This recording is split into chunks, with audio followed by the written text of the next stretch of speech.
Good afternoon, everyone. My name is Will Robertson. I am the Associate Director of Parent Engagement here at Elon, and we are excited to offer the latest in our webinar series for families. This webinar is going to discuss fraternities and sororities at Elon, and specifically the recruitment process there. And we are fortunate today we have a staff member and a student. So I'm going to kick it to Quentin Tucker, who is our Assistant Director of Student Involvement here at Elon, and let him begin the webinar. Quentin. Will, appreciate you inviting us for today.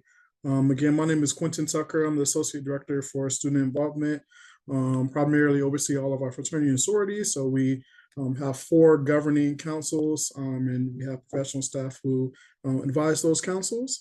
So we're going to go a little bit into that a little bit later today, but I've been in my role right around 2 years now, so going into my 3rd year, and I'm here with one of my colleagues. Hi, my name is Mary Barton Bell, and I am the Vice President of Recruitment for the Pan-Hellenic Association here at Elon. I'm a senior, I'm an elementary ed major, and I'm from Greenville, South Carolina. And I'm so excited to talk to y'all about our upcoming recruitment season. So we are going to get our screen shared here. Let's see. Perfect. Yep. And while you guys are doing that, I forgot to mention, so parents that are watching, you guys can put questions in the Q&A below, and then at the end, I'll pick some of those questions to ask our panelists here today. So you can go ahead and put the questions in the chat if you'd like. We're not going to answer anything until they're done with their presentation, but then we'll get to those questions at the end. Thanks, Will. Just to get started, we did an iteration of this last year, and I think a couple of things we walked away with is just wanting to share a little bit more information for our parents. I believe most of our parents are going to primarily be first-year parents who are going to be new to the community. So we wanted to just start off the session with just a few different terminologies for you guys to kind of be familiar with. So the first one is we've referred to our community as FSC. So the Fraternity and Sorority Community, PA, Pan-Hellenic Conference. IFC is our Interfraternal Council. Pan-Hellenic is our primarily white sororities. IFCs are primarily white fraternities. NPHC is National Pan-Hellenic Council, so our primarily Black fraternities and sororities. We refer to our students as PNMs. Those are just potential new members, those who are interested in going through the recruitment process with any of our councils. And then Pi Chi. So Pi Chi is our recruitment counselors. That's more specifically for Pan-Hellenic. So you'll see some of these acronyms and just verbiage as we discuss some of our time here, and as we refer to some of our resources that we'll discuss online and everything. So thank you. Perfect. Thank you, Quentin. All right, so I just wanted to do a brief overview of our Pan-Hellenic chapters. So we currently have 10 chapters this year. We just chartered Alpha Epsilon Phi, which is really exciting.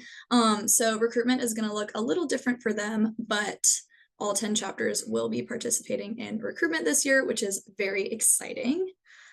So we have Alpha Chi Omega, Alpha Epsilon Phi, Alpha Omicron Pi, Alpha Z Delta, Delta Delta Delta, Kappa Delta, Phi Mu, Sigma Kappa, Sigma Sigma Sigma, and Zeta Tau Alpha. Perfect. So here's our schedule for January. Our recruitment follows a 3-day model with orientation at the beginning and then bid day following our last day of recruitment. So this year orientation will be January 25th, which is a Saturday. And that is going to be specifically for the new members to get acquainted to their schedule, to meet with their Pi Chi groups, and then we will have an orientation speaker for them. And then our official day 1 is our philanthropy day, and that is on Saturday, January 26th. That day is where every PNM will visit every single chapter. So they'll go to all 10 chapters. They will have a specific schedule that will mirror their Pi Chi group. So every PNM will be sorted into a different Pi Chi group, and they will go with that group to every single chapter together on that first day. And then Sisterhood is officially day 2, and that is on Sunday, January 27th. And sisterhood, you have rounds that last longer and your conversations are getting a little bit deeper. On this day, our new members or potential new members will visit up to 6 chapters at maximum, but they could visit a variation of chapters on that day. And then preference day, which is our last official day of recruitment, day 3, is on, is that a Monday, January 28th? I think so. Tuesday, sorry guys. Tuesday, January 28th, and that is where our potential new members will visit up to 2 chapters. And these rounds are a lot longer. They are in our Loy neighborhood at our Loy houses. And that day will look a little different than our other days since it is in Loy. Yes, and then bid day is on January 29th, which is a Wednesday. And that is when potential new members will get bids to their houses, which is very exciting. Perfect, so I'll keep moving along. So eligibility requirements to participate in recruitment. So our students must be in good standing with the university, which basically just means that they cannot be on academic or disciplinary probation. They must have a minimum of a 2.9 GPA, which counts for all of their fall classes, but does not count if they take a winter term class. So that will just count up holistically their fall and anything else before, if you have a sophomore or any transfer credits coming in. And then also the online registration must be completed by the deadline. This includes paying the $100 registration fee, which will cover meals for your students and different operational expenses. So if all of that looks good, then your student is eligible to participate in recruitment. Perfect. So for our application timeline, registration is going to open on Monday, December 2nd. And then it's going to stay open for a little over a month and will close Monday, January 6th. So this gives your student time to talk with y'all over winter break if this is a path that they decide to go down, and they can access this application on the Elon Panhellenic website, and it is also linked in the Elon Panhellenic Instagram link tree, if that makes sense. So if your student goes on Instagram, there's a link right at the top where they can click on and it'll follow them to a page where they can apply there.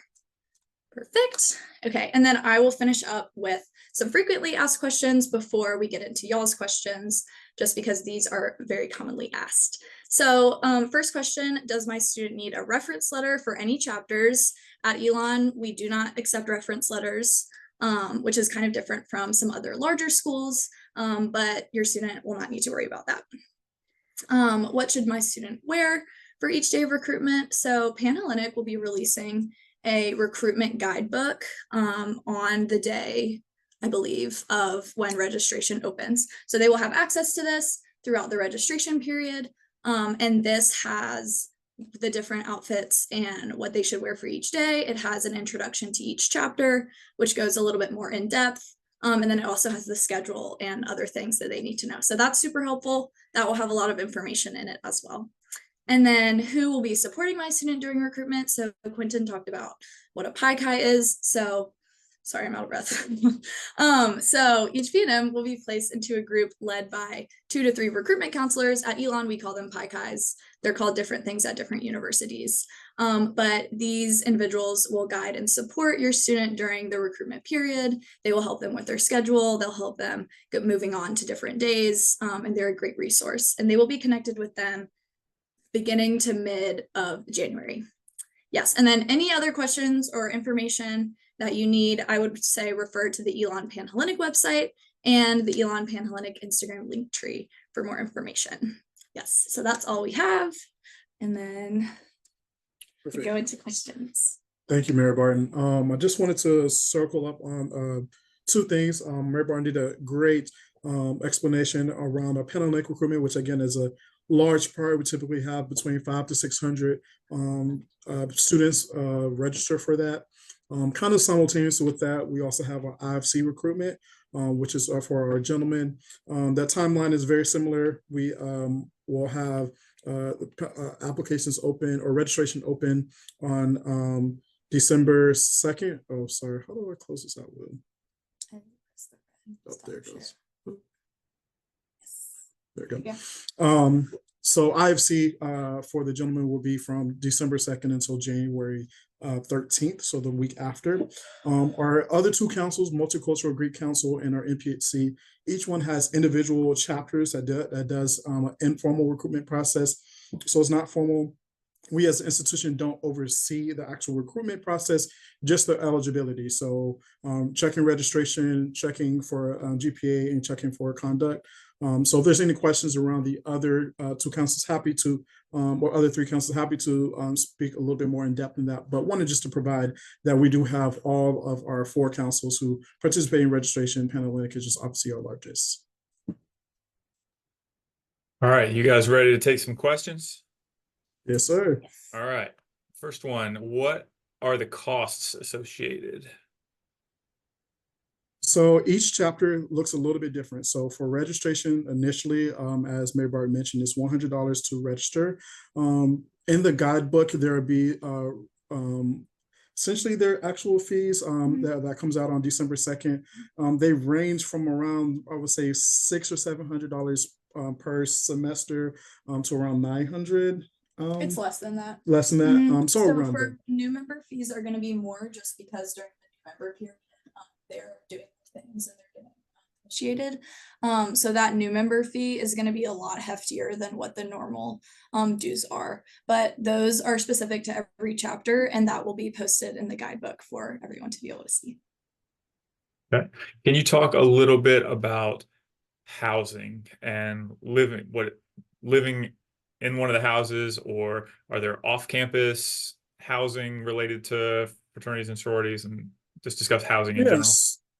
Yeah, for sure. So our community, our Lori community is our Greek housing community. It's historically a sophomore housing. It doesn't have to be, that's just what it is historically. What typically happens is if your child accepts a bid in the spring semester, housing wraps up typically a week or two after that. And so every organization handles it a little bit differently, but your student can apply to be in the Greek housing. Our largest house typically for each chapter has around 12 students. Our smallest have around 5. And so for new members, they are able to participate in that housing process through their organization. And each one looks a little bit different. For off-campus, we don't facilitate any of the off-campus housing for our fraternities, sororities. That is just through who you know, through your friends, those type of things. And so we don't oversee anything regarding off-campus, but for the on-campus, it's typically going to be a first-year student who's wrapping up. They'll talk to their chapter if they're interested in participating in that after recruitment, and they'll have to make that decision mid-February that we'll share with Res Life. Okay. And talk a little bit about the bid process a little bit. When you mentioned a lot of folks are attempting to do that, but so not everybody's going to get a bid to the exact organization they want, I assume. Can you talk about like what those numbers look like, and also how those bids are given out? Are they going to get? Do they get an email? Do they get a call? Is that done in person? How does that work? I'll talk about numbers, and I'll let you talk about the actual bid day and what that looks like. So for Panhellenic specifically, our numbers for bids. So we look at numbers from the time someone applies or registers for registration to the actual bids offered. That percentage is typically in the 90%. And that's taking into consideration folks who are not eligible and folks who withdraw. For those who actually receive a bid, so we'll talk about receiving a bid. Day 2, maybe talk a little bit about day 3 as far as preference, but you will know 1 or 2 organizations who you will receive a bid from, and that is around 99%. So you essentially, once you get to day 3, you will know essentially which organization are interested and you're interested in. It's a mutual selection process. And that percentile is again like 99% for those who receive and accept a bid. But if you can talk a little bit more about bid day. Yes. So for, like Quentin said, for the mutual selection process, After day 3 is completed, so that's the preference round, your student will rank their top house that they want to receive a bid from, and then the chapters will also rank who they want. So then they mutually select each other, and a computer program does all of this. So no actual humans are partaking in the pick and selection process. But on bid day in the morning, our students will meet with their PICI groups, and then the PICIs will facilitate handing out bids. So if for some reason, I also forgot to say this. So when they pick their number one, they also, if they were invited back to 2 houses, they will also rank their second option as their second option. This gives them kind of a backup in case that first option falls through or the mutual selection process doesn't line up. So then if they accept a bid to their other house, their PICIs are able to meet with them before, just so they know, hey, your number one option didn't happen, but you have this amazing house that would like to extend a bid from you, just in case any feelings are hurt or any they need to talk through anything with their PICIs. We do that in the PICI groups are about groups of 20 to 25. So they do that in a very small group. And then all of the PICIs will come into alumni gym on campus, and everyone will be meted with their new pledge class, which is really exciting. And then they will run home to our Loy houses. So a couple different steps for those processes, but we do that really intentionally to make sure that all of our new members are feeling secure and excited about their new bid to their new house, which is really exciting. Yes. Awesome. So talk a little bit about how information is given to and distributed to students. Like, is there a website that kind of describes the different fraternities and sororities and what the differences are? How about, and like information about dates and timelines and that sort of stuff? How are students getting all this information? So I would say in 2 different ways, and I can let Mary Barton talk more about this from the Panhellenic perspective. From the institutional's perspective, as far as dates and information around the individual chapters, we have our website, which we'll share in a email next week. We'll send out a parent email that has links to every relevant website when it comes to fraternities and sororities. I think it's next Thursday we'll be sending that out. So that is a great resource that you can refer to. Once we send that out next week, we'll have the link to our fraternity sorority page, which identifies all of our organizations, the name of those organizations. The link in those organizations takes you to a Phoenix Connect, which shows the year they were founded, their values, their philanthropy, a description about their organization, and anyone has access to just that general page. Students can sign in and have more access to see who's the president and get more details. But as parents, you have access to go to Phoenix Connect to look at the organizations, and on the website, it gives you all the details on that. For the dates as well as on there. I think Mark Barton can speak a little bit more to how that's disseminated out to our students. We have an entire campaign with our VP for marketing, as well as with Mary Barton, when that application comes out and what those details looks like. And then, or we have other students who, with the podcast, who disseminate more information. So primarily for parents specifically, the website is a resource, as well as for students before we get connected as far as their registration and application fees. But if you can talk a little bit more about the campaign for Yes. I would say students' most accessible way to find information and hear about events that are happening would be through Instagram and social media. So like Quentin was saying, our PR coordinator for Panhellenic Exec oversees our Instagram and has everything linked. We'll post about upcoming events. Earlier this semester, we had a Panhellenic 101 event that was spread out through the Instagram and different people promoting that. Next Wednesday, we will have a Meet the Chapters event, which is a tabling event where all 10 Panhellenic chapters will be represented, and students can walk around and get to know them a little bit more and hear more about the recruitment process. But the easiest way for students to find information, I would say, would be either our website, like Quentin was saying, on the Elon page, which has lots of helpful information linked, the Panhellenic specific website for Elon, or our Elon Panhellenic Instagram. Yes.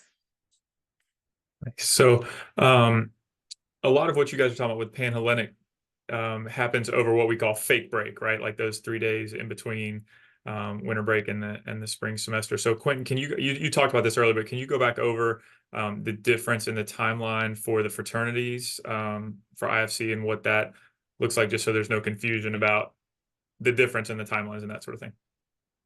Sure. So the application for IFC again opens at the same time on December 2nd and close on January 13th.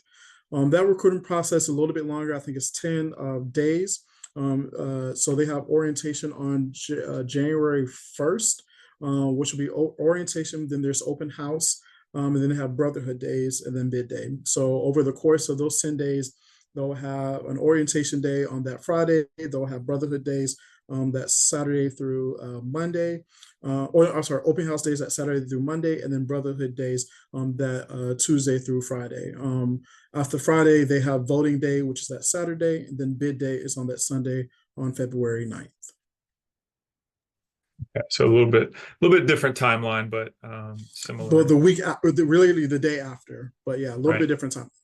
Right, for sure. All right. So one thing that's of course always top of mind for parents when it comes to fraternities and sororities and that sort of thing is safety and hazing and that sort of thing. Can you guys discuss kind of the culture here at Elon, and then also policies, and Quentin specifically policies and procedures and that sort of thing regarding hazing and safety and that sort of thing? Yeah. So for the culture for hazing, I would like to say we don't have a hazing culture. That's just my hope. I think every individual, every student has a different perspective. As I talk to my leaders, obviously working with Mary Barton and working with my presidents, everyone wants the priority is the safety of our students. And so while I don't think we have a hazing culture at all, I think there are some behaviors that our leaders do not condone that the lay student might participate in that definitely can be resort to hazing. We try to eradicate that by education. And so informing folks what they might not believe is dangerous or it might not be impacting safety. We really want to lean on the education of our students and our student leaders. And so I don't believe the culture like we've had a few hazing incidents over the last year. Over the last 4 years, we've only had maybe 3 that were founded. And so not a culture of very consistent hazing or anything along those lines. I think alcohol is part of some of those what people assume as hazing, forced drinking, and a lot of our leaders have really eradicated that and really support the safety of our students and prioritize that. Nationally, each organization has campaigns for education for all of their new member processes, which has happened after bid day. They're required to sign a hazing, understanding hazing definition to not participate in hazing. Every new member and every big, would be the person who would be their support person in their organization, is required to complete a hazing education module before new member education begins. And so that education process is about a 27-minute hazing module that both all new members as well as all participating members have to complete. Additionally, each organization has individual chapter hazing modules education. A lot of times they'll have their national representatives come in person to have presentations on hazing and the education on that for new members as well as for the chapters. And then each chapter, as part of our standards of excellence, are required to complete both educational seminars around hazing risk management in order to participate in activities such as social activities such as formals. So we have a big emphasis on education in general, and that had been a requirement in order for any activities to happen with our organizations. Okay, and some parents have heard some rumors and things about off-campus fraternities, sororities, things that may not be recognized by the university, kind of underground, I guess would be a term for it. Can you speak to that and well, what's the truth behind that, and what's the university policy on that? Sure. So right now we have 3 organizations who have been recognized and are not currently recognized organizations due to mostly behavioral activities. All of that is stated on our website for unrecognized organizations. There are three fraternities that are not active organizations, which means their national office doesn't recognize them. Elon University does not recognize them. If your child or student or participates with these organizations, they're not an official member of an actual recognized organization. So currently those chapters are Pi Kappa Phi, which known as Pi Cap, Kappa Sigma, and Lambda Chi Alpha. So those three organizations have historically been on our campus, but have not or not recognized by Elon University or their national office as a recognized organization. Okay. There's been a little bit of clarification, I think, needed about numbers and like acceptance and things like that. Some of the parents have said they've heard 90%, 99%, kind of heard you guys say those numbers. Can you clarify what those numbers are exactly and what those numbers mean, and as it relates to both fraternities and sororities? So I'll give a specific example. So last year we had about 580 students register for Panhellenic recruitment. Out of those 580 students, only 535 were actually eligible to participate in recruitment. So when we talk about 90% out of the 580, 508 accepted bids. So that's where the 90% comes from. Out of the 508 students, about 410 were offered bids, and 510 offered bids and 508 accepted bids, right? So the number from 90% is how many people registered to how many people actually accepted bids. And then 99% is how many were offered bids and how many people actually accepted their bids. So we, based on people who actually go through the process and actually participate all the way through recruiting, over 99% of those students receive bids and accept bids. And so that's what the two numbers are. Okay. And then if a student is one of those that does not get a bid or doesn't to the one that they want, is there an opportunity in future years to kind of try again, or is it a one and done? So two different things. So one, the eligibility. So I mentioned the number 580 and around 535 were actually eligible. Between 535 to 508, students will determine to withdraw for various reasons. And so if a student selects to withdraw, we meet with them to connect with them, sure that they got the support they're looking for, the resources that they need. Those decisions differ from each student. Some of them decide that sorority is no longer what they need, or they identify an organization. That organization does not identify as one that they would like to participate with. So they'll select to withdraw. For those who decide to withdraw voluntarily, they're eligible to participate as soon as possible. So directly following our Panhellenic recruiting cycle, we have what we call our continuous open bidding process. So that's called COB. So during that process, organizations who are eligible to participate can offer bids to students who have voluntarily withdrawn from the recruiting process or who did not participate at all.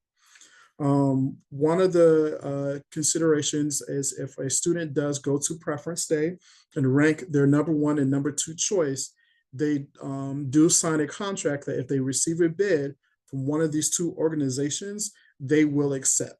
If they do not accept, they cannot participate in recruitment for 1 calendar year. So if a student goes through preference day and signs the contract that they will accept their either first or second bid, if they get a bid from either of those two organizations, they must accept, or they can, if they decline, they cannot participate in COB and cannot participate in anything until the following year. If they do not sign the contract and decide not to rank their 1 or 2, they can participate in COB immediately, the informal process, as well as the spring process the upcoming year.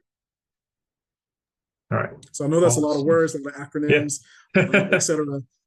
So I would say we explicitly have our Pi Chis communicate this, and they have a very extensive training as well as one-on-one time to communicate this to each individual student throughout that time period. So on that preference day, which is the third day of recruitment, Pi Chis meet every evening after their day to discuss what that looks like. And on preference day, we have professional staff members who communicate this with each individual student. They sit one-on-one with a person to share, hey, this is a contract, this is what you're deciding to do. Would you like to sign this contract and move forward? So it is very clear for the student as they go through the process on what that expectation looks like. And we have the training with the orientation as well as the podcast to more clearly articulate that if they have any additional questions. Okay. Quentin, a real quick one, just a clarification. Can you clarify the start date for IFC? A couple folks, it sound like you said January 1st. Is that accurate? January 31st. 31st. Okay. Okay. That Friday Everybody, after, yes, the 31st. everybody was worried they won't have to be here on New Year's. Nope, no. Maybe I've said February 1st because February 1st is their open house starts, but orientation is Friday, January 31st. For IFC. For Fraternities. IFC. Gotcha. Correct. Okay. All right.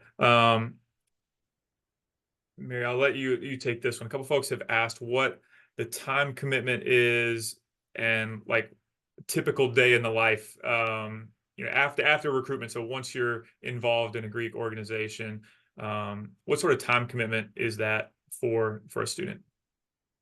So it depends on what the student wants to get out of their experience. The new member period is really special for students to get to know their organization, to get to know older girls or guys in their organization, and connect and meet new people and learn all about their organization. So there's lots of education going on at this time. And that new member period normally lasts about 6 weeks. And then after our new members are initiated, really it's up to them how much they want to get into their chapter. Different chapters will require different things. Normally most chapters have like a philanthropy week, different sisterhood or brotherhood events, and this is just dependent upon what your student wants to get out of their experience. Certain things are required, but not everything is required. So I would say it depends how involved they would like to be with their organization. Okay, so what would you say to a parent whose student comes to them and says they want to be involved in Greek life at Elon? What would the benefits be that the parent would say, yes, this is worth your time, this is worth the energy, this is what you should do, this is how you should spend your time? What sort of benefits do students get out of being involved? Yes, absolutely.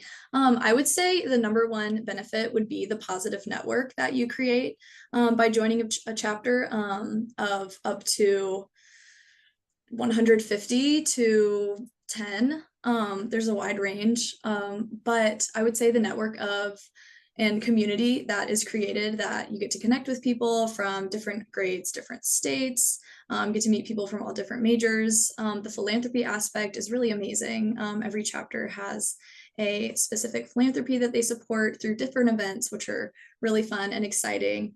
Some of my favorite things are going to other chapters' philanthropy events and getting more connected into the Greek community. So definitely supporting the Greek community at large and connecting with other chapters and other members in different chapters. The Greek community is really special at Elon, and there's lots of amazing things that are going on through philanthropy, through sisterhood and brotherhood, and the community building that goes on, and then the great network that you leave with when you graduate. So I would say really worthwhile community to join just through the different amazing initiatives that are offered through that. Gotcha. All right, Quentin, this one's for you. A couple folks have said they've heard of some sort of like rating system or kind of grades for fraternities and sororities, about that the university keeps for how they're doing, how they're following rules, that sort of thing. Is that something that exists? And if so, how do parents get access to that or see that? So I don't know if rating is the right word. We do collect grade reports from each student, from each chapter, and that is on our website as well. And so you can access the ranking as far as just their GPA. So it's not a rating for the organization itself, it's just their overall GPA and what order that is in our community. So that's on our website. We have kind of trying to more go, instead of a PDF file of that, we're doing some more of a digital form. So if you go peruse our website, there is actual accumulation of those based on our different councils. And then we have the individual chapters in the PDF out currently. So not a rating that we keep or anything, but more so just the GPA. Our students are very high achieving academically. So, I mean, we outpace the normal student by almost a 0.1 to 0.2 of a GPA score most years. So, yeah. And is there, do the organizations have like a certain threshold, a certain number that they can reach? So like certain organizations would have 10 spots and the organization would have 10, 11 or 12. Is there like a cap on the number? And if so, is there a way to know how many spots are available in each place? Oh, that's a really good question. Very, very in depth. Very complicated as well. Specifically, Penn is the only council that does that because they can get so big. IFC, MGC, MPC do not have a cap. Penn Mary Barton alluded to how we do matching through like an algorithm. Similarly, we have a outsourced person who identifies total for us as a community. So based on the average size of the community prior to recruitment, total is set. And so that's what the language is said. Total is set. So typically each year chapter total is set. During the fall it's typically about 150. During the spring it's typically 200 to 205. And so that is the number that if you're at that number, you're good. You don't need to participate in, you don't have any additional spaces. If you're below that number, after bid day, then you have the ability. So if anyone declines a bid, or if you have seniors or folks who withdraw, whatever that might look like, that opens the space for you to participate in what we call COP to fill those spaces. Every other organization, every other council has continuous a cycle of recruitment, and so it looks a little bit different. But Penn Hellenic, only those organizations who have not met total can actually participate in adding any additional members. All right, awesome. Can you guys talk a little bit more? I know you mentioned there was a couple things. What events or information can be available before Christmas or before the winter break to students that are thinking about doing this, and ways that students can get more information? And maybe, I think you mentioned a tabling event, that sort of thing. And is there something like that for the fraternities? And is that the only thing that's happening, or how students can get more information in the next, month or so? So specifically for Panhellenic, we will have our Meet the Chapters event next Wednesday from 7 to 8 in McKinnon. If you want to share that with your student, you are welcome to. But that will be outwardly shared through our Panhellenic social medias. And that is the only thing that we have right now for Panhellenic specifically, because registration opens so quickly. And then IFC, I don't know. Yeah, and just to add on to that, we've already had a Panhellenic one-on-one in September that was open to all students to attend, and we had around 300 attend. So this will be the second kind of meet the organizations that we've had this semester, on top of the social media presence. For IFC, they also have had a Brotherhood speaker in an open event this semester, as far as introducing themselves and their timeline. They plan on having a recruiting event on December 3rd, which is the day after applications open, before classes end on the last day of classes is the 6th. So they will do one more recruitment event on December 3rd. Each organization has had different events over the course of the semester that are geared towards recruitment, such as last night, one of our fraternities had a scholarship event that was is selected for high achieving students to participate in, and receiving a financial scholarship for participation. So each organization will do recruiting. The council itself will do one or two large ones over the course of the semester. Panhellenic will do their last one next week, and then IFC will do their last one the December 3rd, sorry, the Tuesday. Gotcha. And a couple folks have asked about GPA requirements and things like that. Can you go over that, and then what the requirements are, and then what happens if somebody goes below that requirement, and what that process looks like?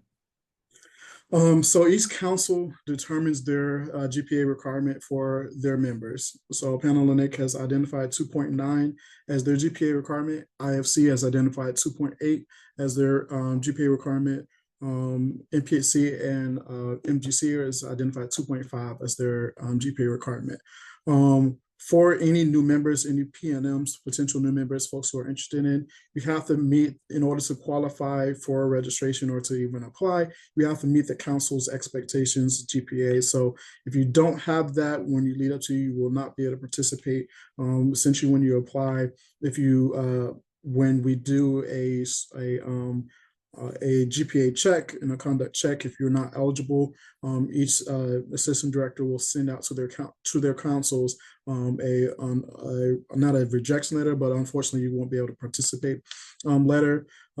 For a member, if they are eligible and they join an organization that their GPA drops below either the council or their chapter expectations, each individual chapter manages that.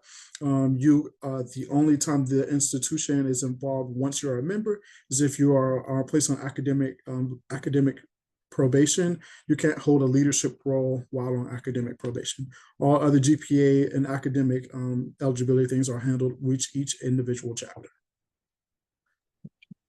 All right, Mayor Barton, you can handle this one, talking about a couple questions about for the Panhellenic about during the recruitment process. You mentioned dress code and different things for, so a couple folks are making sure their students have what they need. What sort of things will they need to bring back with them for January? And then is there a dress code for December the 3rd was a question as well? Or is that I guess that's the IFC, right? Yeah, December 3rd for IFC. So no, there's typically business casual is like the common lingo that folks use. For IFC specifically, I think orientation, folks usually will have a blazer. That's it. Everything else, it is business casual or wear whatever is comfortable.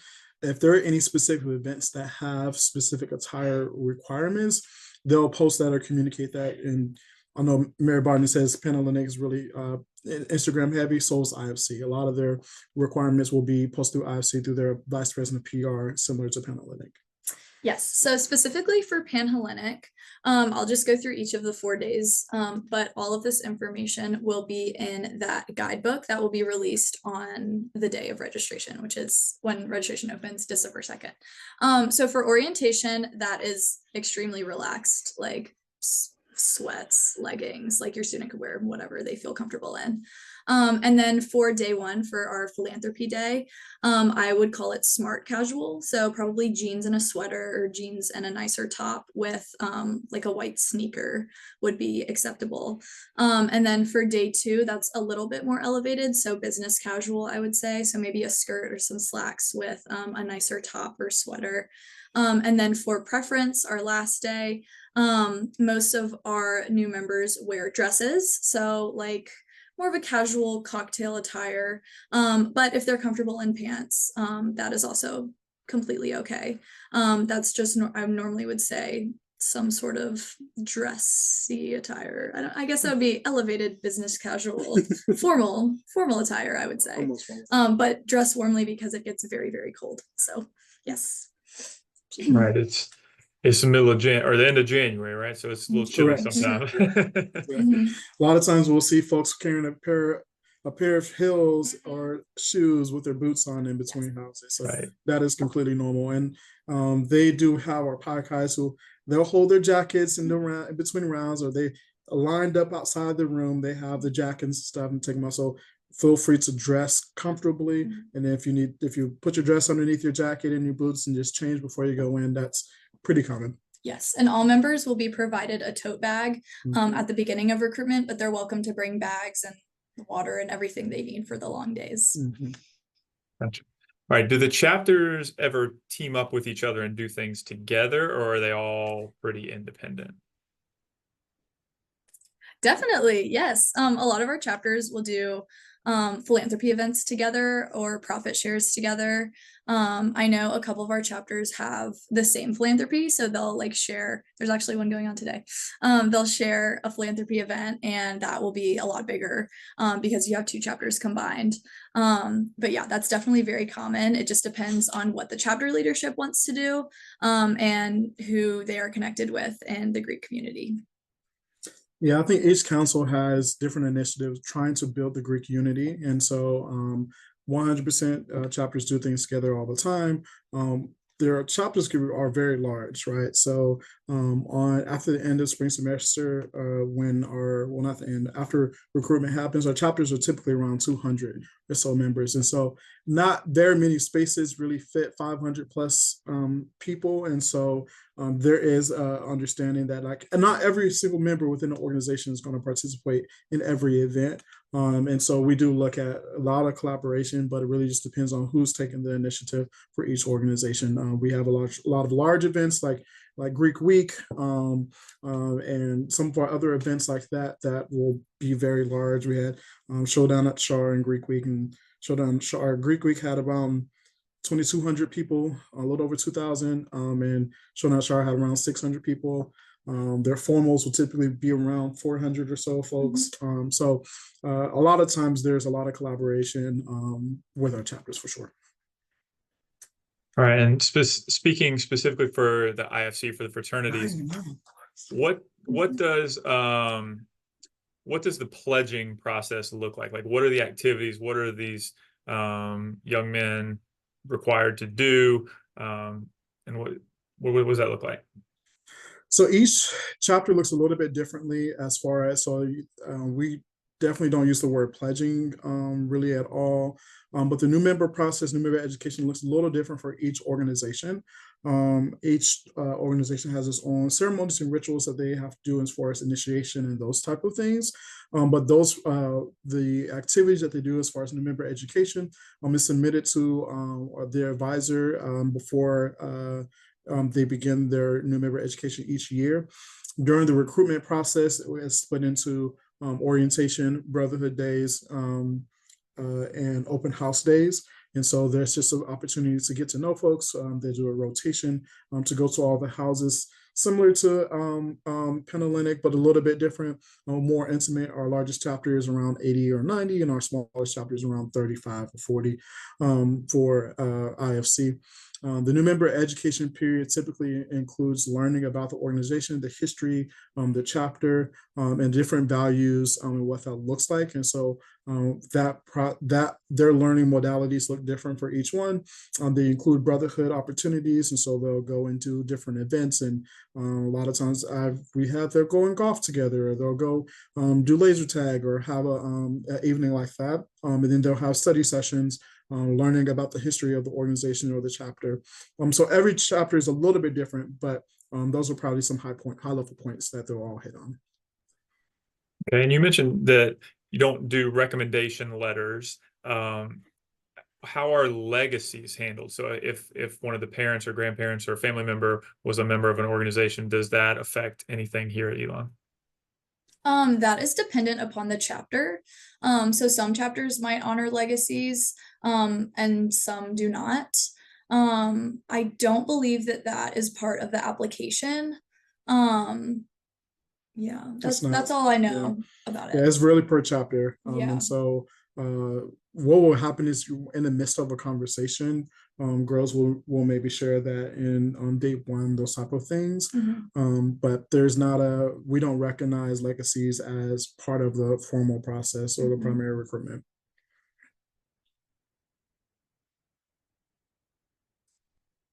Oh, you're muted. I'm still muted. So I'm gonna say we got about 10 minutes left or so. So I'm trying to knock out a couple more questions. So we talked about it briefly, but talk a little bit more about living at Loy. So living in the house, how many people do that? And then if more people want to do that than their space, how do they decide who gets to, that sort of thing?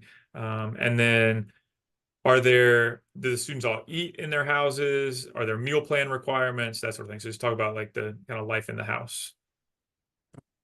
I'll probably have to defer to my colleagues in residence life for some of those details. But for the spaces, some of the houses, as I mentioned, hold up to 6 or up to 12 people. It's any variation of singles and double beds. Again, those students are typically going to be sophomores, which means they're first year students now, and that's where they'll live starting in the fall of next year. They are whatever their requirement for living in a single for room and board for the normal housing space is what they would sign up for. And this is not anything different. They do have a kitchenette in all of those houses, but it's not doesn't supplement your food. You still will have the same options as far as dining halls. It's fairly close to our lakeside dining hall here on campus for food, and then right close to Cohan as well. So really central to those two spaces. But as far as what that costs or it changes, I'm not familiar with that. That's really managed by Residence Life, but it's on par with living in other spaces that are either single or double rooms on campus. And then specifically for the Panhellenic chapters for the application process, that will go through new member education and that team. And if your student is interested in that, the new member education team will obviously promote that. And then there will be an application where the exec board for each specific chapter will decide who will live in the house. Sometimes it's based on GPA, sometimes it's based on interest. It really just depends per organization, per new member class. Sure. And so kind of to wrap up here, we've thrown a lot of information at people, and there are some very specific questions that folks may still have. I do want to make sure parents know that they will be getting an email. All first-year parents will be getting an email next Thursday. I believe that's the 21st. So check your inbox for that. That's going to have a lot of detailed information and dates and deadlines and links and that sort of thing regarding this whole process as well. So if you don't get that email by next Thursday, definitely reach out to us here in Parent Engagement. We'll make sure that we get that forwarded to you. So Quentin, in the meantime, over the next week or so, if parents have specific questions, what resources are there online or other places? And then if they have a question they cannot find the answer to, who can they reach out to? So I think 90% of your questions will be found online, 90 to 95 on our website, Fraternity and Sorority website at elon.edu. My contact information is on the website, point of contact, as I mentioned, for all 4 councils, for our community. Right now we have one assistant director. We're hiring for our second assistant director. So we're excited potentially to get them started here. But myself and Janice Boffman, who's the assistant dean, oversee the student involvement team in general. So our contact information is on there. I would say you can encourage your students who follow either Panhellenic or IFC on Instagram for Elon is a great resource. They'll start their marketing campaign here. Any very specific things, I would say student involvement at elon.edu is probably the best place to start. So that's monitored and gets you connected to wherever that answer for that question will be. So student involvement at elon.edu is probably the best point of contact. And when we send out our information, it'll come from myself and Janice next Thursday. Those links for more directly, because sometimes it can be a maze on our website. So the links will be able to get you more directly to some of those questions. And a lot of those answers will be coming from that email about living, about fraternity, sorority, unaffiliated, disciplinary process, eligibility. All of that information will be in that. So you heard us say a lot of the things that's going to be in the email. And if there's anything more specific, feel free to email that student involvement at elon.edu. Myself or someone on our team will be able to answer that for you. And I anticipate and encourage you to have your students attend both the meet and greet next Wednesday or the recruitment event for IFC on December 3rd, that Tuesday. Also, if you're having any hesitancies around any of those other things, again, shoot that email. We're happy to get you in contact with somebody that might be able to connect with your student. We have student involvement ambassadors that are in our office who are peer students who are affiliated or in different organizations and work intimately with our office to kind of give more insight on the culture, the student perspective, and the student experience. So they're a wonderful resource that we utilize as well. Yep. The good news is those of you who are watching this are kind of getting ahead of things, and we still have some time before any of the recruitment process starts. So you guys are doing the right thing, learning as much as you can, as quickly as you can. Again, like Quentin said, we'll have that email out to you all next week. Should have a lot of good information.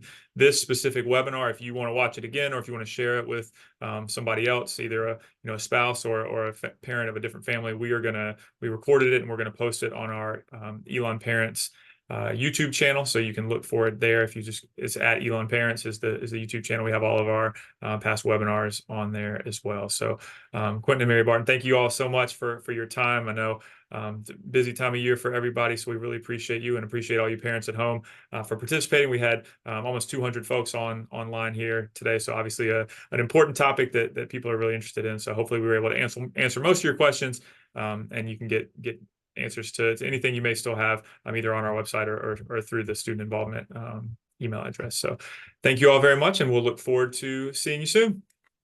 Thanks, Thank Will. you. Thank you. Have a good one.